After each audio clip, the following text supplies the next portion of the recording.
smart মিটাৰক লৈ বিধানসভাত সৰব বকুৰ বিধায়িকা নন্দিতা দাস গৌতম আদানীক ধনী কৰাৰ বাবে ৰাজ্যত স্থাপন কৰা হৈছে স্মাৰ্ট মিটাৰ চৰকাৰী কাৰ্যালয়ত স্মাৰ্ট মিটাৰ স্থাপন কৰাৰ দাবী বিধায়কগৰাকীৰ শাসক পক্ষৰ বিধায়কেও স্মাৰ্ট মিটাৰ বিৰোধিতা কৰিছে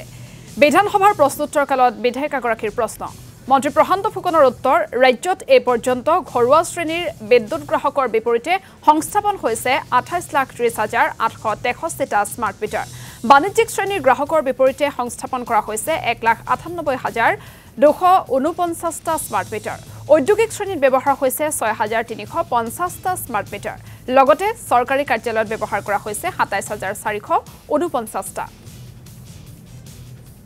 চৰকাৰে অকল এই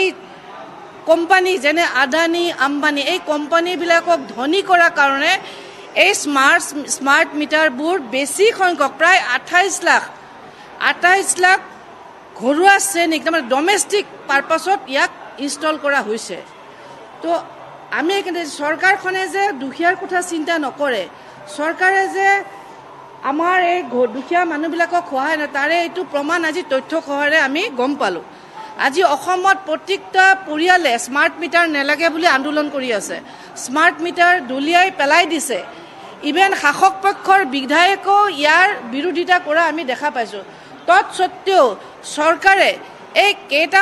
কেইজনমান ব্যক্তিক যেনে আদানী আম্বানীক ধনী কৰাৰ কাৰণে কাৰণ তেওঁলোকে যদি স্মাৰ্ট মিটাৰ ঘৰে ঘৰে ইনষ্টল কৰে তেতিয়া ফিক্সিং আৰু ফিটিঙৰ নামত তেওঁলোকে এটা পইচা পাব যাৰ দ্বাৰা এই কোম্পানীবিলাক ধনী হ'ব এইটো চৰকাৰে সেই কথাটোতে গুৰুত্ব দি আছে কিন্তু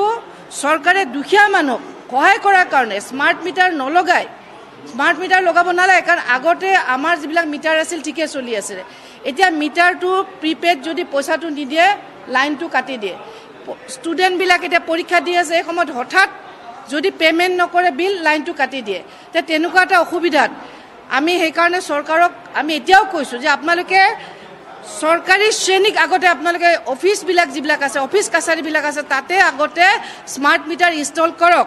তাৰ উদ্যোগী আৰু বাণিজ্যিক কেন্দ্ৰত স্থাপন কৰক তাৰ দ্বাৰা চৰকাৰ লাভৱান হ'ব